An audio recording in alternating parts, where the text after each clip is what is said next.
saya mendengar kabar itu, apa benar perempuan sebaik itu dimusuhi banyak orang, lalu diusir dari kampung halamannya sendiri? Kabar itu masuk kuping seperti kepengen saya tolak saja, tapi tidak bisa. Karena makin lama itu semakin merambat, rasanya menyumbat nafas. Loh, menekan dada toh. Aduh.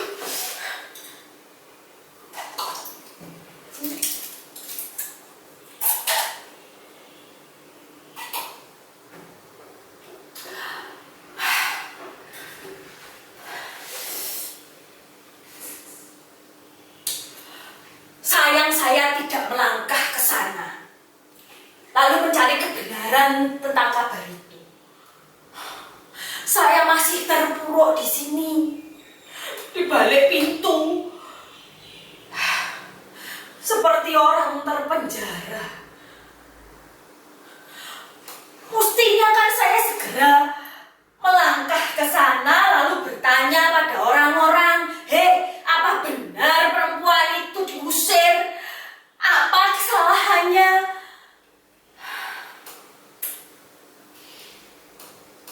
Tapi saya masih memilih untuk tidak bertemu dengan banyak orang.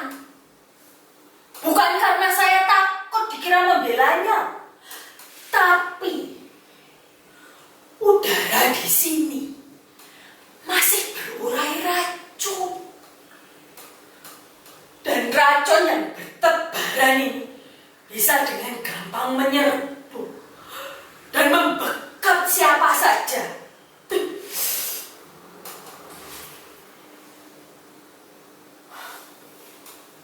Saya ini hidup satu kampung dengannya. Namanya Mbak Hijau. Orang menyebutnya dan mengenalnya dengan nama itu, Mbak Hijau. Kalau nama aslinya tidak ada yang tahu. Dulu dia membuka warung makan di rumahnya itu, lalu tutupnya sudah lama. Tapi justru setelah tutup itu, ibu-ibu tetangga itu banyak mendatangi rumahnya. Mula-mula memang hanya 1-2 orang. Makin lama makin tambah, semakin banyak. Mereka itu suka ngobrol. Ngobrol saja di rumahnya, dan tidak harus ngobrol dengan Mbak Hijau sendiri. Ya sekedar ngobrol sesama ibu-ibu begitu. "Oh, rasanya kalau dolan ke tempat Mbak Hijau ini, perasaan saya kok enak ya," gitu katanya. Dan pengakuan itu tidak hanya diucapkan oleh 1-2 orang ibu loh, tapi hampir semuanya. Karena itulah mereka itu senang kerasan dolan ke rumahnya. Oh, ibu-ibu itu ya cuma duduk-duduk, selonjoran di teras rumah. Bahkan kalau tempatnya itu sudah habis, ada loh yang rela bawa tikar sendiri digelar di halaman. Rumah itu memang adem kok. Memang adem. Dolan ke rumahnya Mbak Hijau rasanya jadi ikut adem. Nyaman. Gampang ngantuk.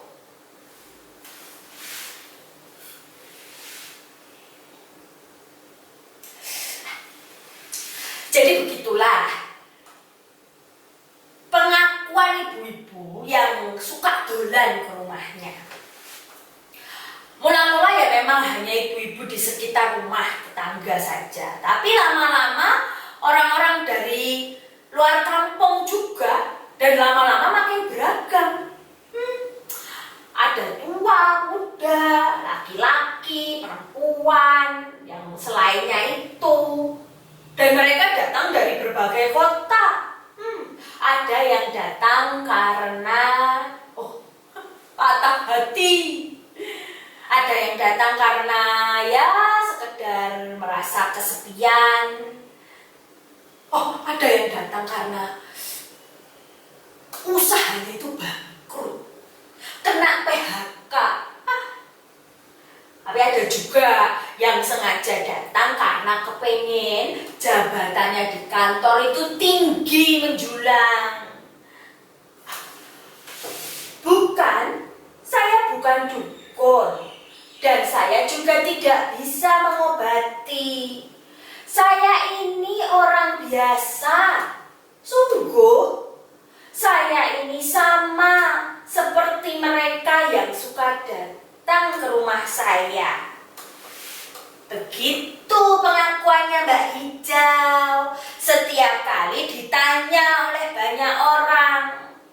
Dan pada mereka yang datang itu dia juga tidak pernah memberikan apa-apa. Tidak pernah. Oh dulu pernah. Ada yang memaksa minta obat, kepengen disembuhkan. Ayah Mbak Hijau hanya tertawa-tawa saja, karena memang dia itu benar-benar tidak bisa menyembuhkan. Oh, saya saja. Saya ini tinggal satu kampung loh dengannya. Saya ini tetangga satu kampung.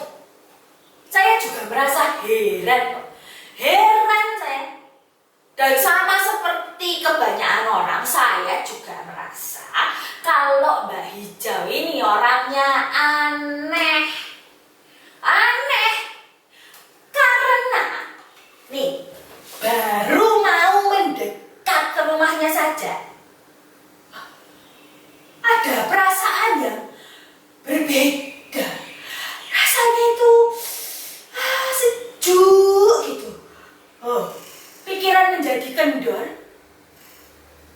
Oh, apalagi setiap kali kulitannya yang bersih itu berubah, berwarna hijau, bening. Wajahnya hijau, tangannya hijau, kaki dan seluruh tubuhnya perlahan-lahan berubah, berwarna hijau, hijau bening. Sontak semua orang kan ikut menyaksikan perubahan itu.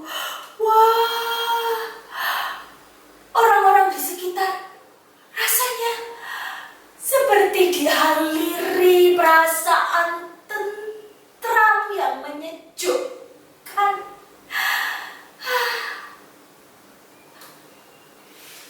Saya tidak tahu kenapa tubuh saya berubah. Itu bukan kemauan saya. Mendadak berubah sendiri. Saya tidak bisa memulai berubah dan tidak bisa mengakhiri. Warna itu hadir seperti angin. Dia datang begitu saja, lalu lewat. Entah apa ini namanya. Bahkan ada orang yang bilang kalau kedua bunda Mbak Hijau itu, wah, seperti ada sayapnya, hijau muda seperti kaca. Terus ada lagi yang bilang, wah, saya itu kalau melihat wajah Mbak Hijau berubah hijau, saya seperti melihat cahaya rembulan bersinar teduh.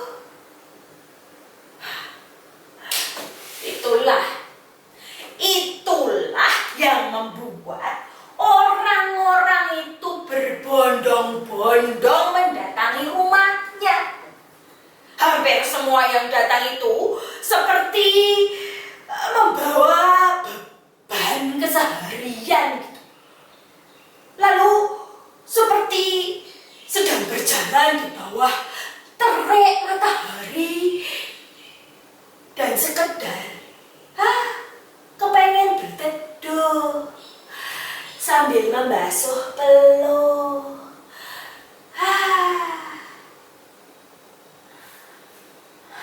Iya. Kabar yang saya dengar bahwa Mbak Hijau itu diusir dari rumahnya. Tidak bisa saya terima dengan akal sehat.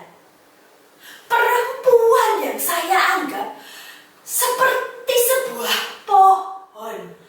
Pohon yang rindang dan meneduhkan. Kenapa harus diusir? Apa pohon yang rindang itu sengaja ditumbangkan?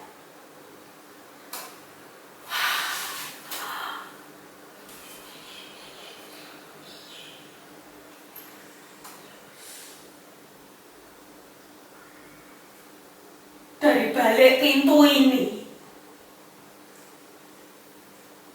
saya diam, tidak mengerti. Satu hari,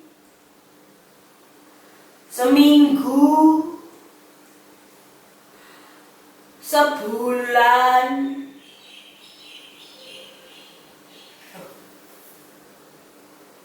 Hari ini tadi sudah bulan yang keberapa? Tidak tahu.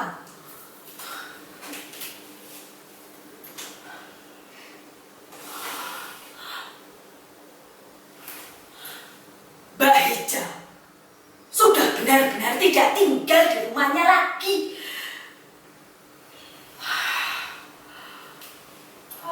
Dia harus